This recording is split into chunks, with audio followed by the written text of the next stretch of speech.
नमस्कार, आप सभी का स्वागत है जीवन कथा सागर चैनल पर।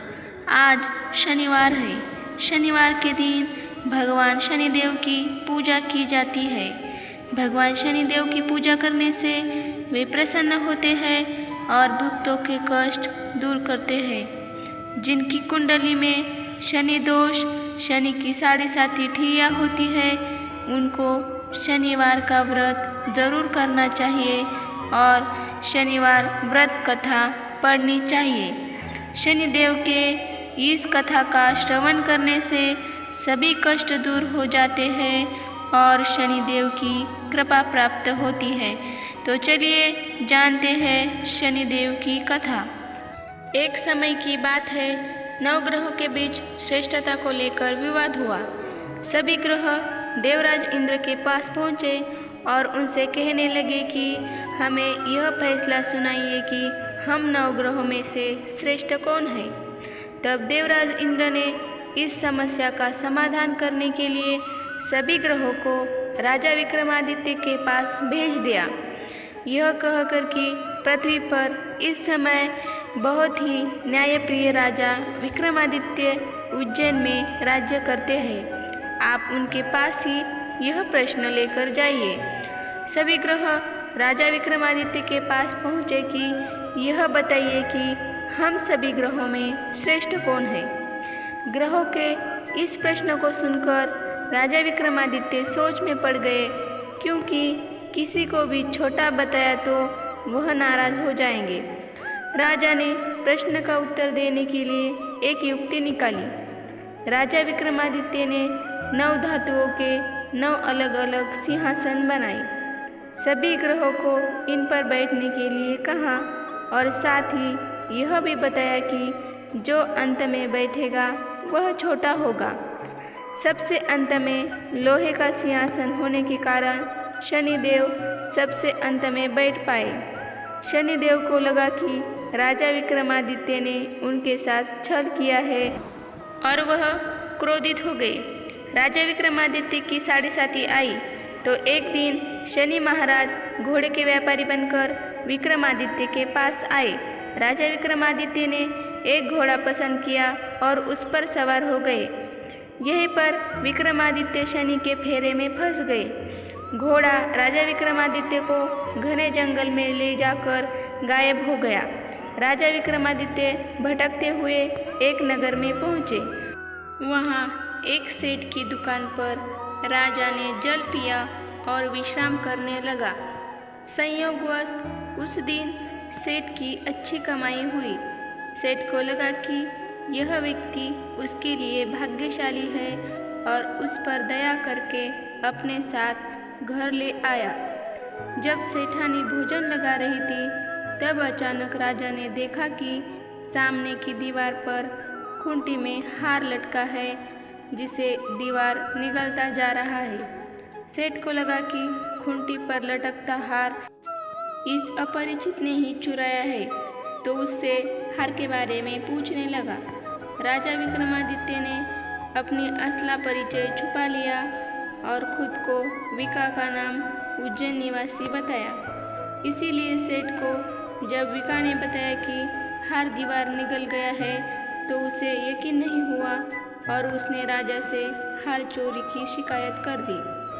राजा ने विक्रमादित्य से हार के बारे में जानना चाहा तो उसने बताया कि उसके देखते ही देखते खूंटी ने हार को निगल लिया। इस बात पर राजा क्रोधित हो गए और उन्होंने चोरी करने के अपराध में विक्रमादित्य के हाथ पैर काटने का आदेश दिया। राजा विक्रमादित्य के हाथ पैर काटकर उनको नगर की सड़क पर छोड़ दिया। कुछ दिन बाद एक तेली उसे उठाकर अपने घर ले गया और उसे अपने कोल्हू पर बैठा दिया। राजा आवाज़ देकर बैलों को हाँकता रहता। इस तरह तेली का बैल चलता रहा और राजा को भोजन मिलता रहा। शनि के प्रकोप की 7.5 पूरी होने पर राजा विक्रमादित्य एक रात मेघमल्लार गा रहे थे। तभी नगर के राजा की लड़की राजकुमारी मोहिनी रथ पर सवार उस तेली के घर के पास से गुजर रही थी। उसने मेघमल्लार राग सुना तो वह मोहित हो गई। राजकुमारी ने दासी को भेजकर गाने वाले को बुला लाने के लिए कहा। दासी ने लौटकर राजकुमारी को अपंग राजा के बारे में सब कुछ बताया। राजकुमारी अपाहिज राजा से इस तरह प्रभावित हुई थी कि उसने मन ही मन यह निश्चय कर लिया था कि वह अपाहिज राजा से ही विवाह करेगी। राजकुमारी ने अपने माता पिता से जब यह बात बताई तो वे सभी यह बात जानकर हैरान हुए। रानी ने मोहिनी को समझाया, बेटी, तुम्हारे भाग्य में तो किसी राजा की रानी होना लिखा है। ऐसे में तुम उस अपाहिज से विवाह करके अपने पाँव पर कुल्हाड़ी क्यों मार रही हो? राजकुमारी तो मन में ठान चुकी थी कि अपनी जिद नहीं छोड़ी। अपनी जिद पूरी कराने के लिए उसने भोजन करना छोड़ दिया और प्राण त्याग देने का निश्चय किया। आखिर राजा रानी को विवश होकर अपंग विक्रमादित्य से राजकुमारी का विवाह करवाना पड़ा। विवाह के बाद राजा विक्रमादित्य और राजकुमारी तेली के घर में रहने लगे। उसी रात स्वप्न में शनिदेव ने राजा से कहा, राजा, तुमने मेरा प्रकोप देख लिया। मैंने तुम्हें अपने अपमान का दंड दिया है। राजा ने शनिदेव से क्षमा करने को कहा और प्रार्थना की कि हे शनिदेव, आपने जितना दुख मुझे दिया है अन्य किसी को न देना। शनिदेव ने कुछ सोचकर कहा, राजा, मैं तुम्हारी प्रार्थना स्वीकार करता हूँ। जो कोई स्त्री पुरुष मेरी पूजा करेगा, शनिवार को व्रत करके मेरी व्रत कथा सुनेगा, उस पर हमेशा मेरी कृपा बनी रहेगी। प्रातःकाल राजा विक्रमादित्य की नींद खुली तो अपने हाथ पांव देखकर राजा को बहुत खुशी हुई। उसने मन ही मन शनिदेव को प्रणाम किया। राजकुमारी भी राजा के हाथ पैर सही सलामत देखकर आश्चर्य में डूब गई। तब राजा विक्रमादित्य ने अपना परिचय देते हुए शनिदेव के प्रकोप की सारी कहानी सुनाई। सेठ को जब इस बात का पता चला तो दौड़ता हुआ तेली के घर पहुंचा और राजा के चरणों में गिरकर क्षमा मांगने लगा। राजा ने उसे क्षमा कर दिया, क्योंकि यह सब तो शनिदेव के प्रकोप के कारण हुआ था। सेठ राजा को अपने घर ले गया और उसे भोजन कराया। भोजन करते समय वहाँ एक आश्चर्यजनक घटना घटी। सबके देखते देखते उस खूंटी ने हार उगल दिया।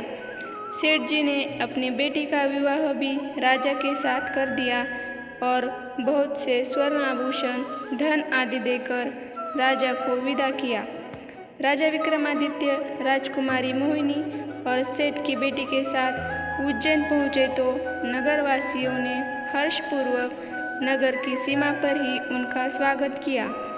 अगले दिन राजा विक्रमादित्य ने पूरे राज्य में घोषणा करवाई कि शनिदेव सभी ग्रहों में श्रेष्ठ है। सभी नगरवासी शनिदेव का व्रत करें और शनिवार को शनिदेव की पूजा करें, शनि व्रत की कथा सुने। राजा विक्रमादित्य की घोषणा से शनिदेव बहुत प्रसन्न हुए। शनिवार का व्रत करने और व्रत कथा सुनने के कारण सभी लोगों की मनोकामनाएं पूरी होने लगी। जय शनिदेव महाराज की जय। शनिदेव महाराज की जय। यह थी शनिदेव की कथा। अगर आपको वीडियो पसंद आए तो वीडियो को लाइक करें, ज़्यादा से ज़्यादा शेयर करें और साथ ही में मेरे चैनल को सब्सक्राइब करना ना भूलें।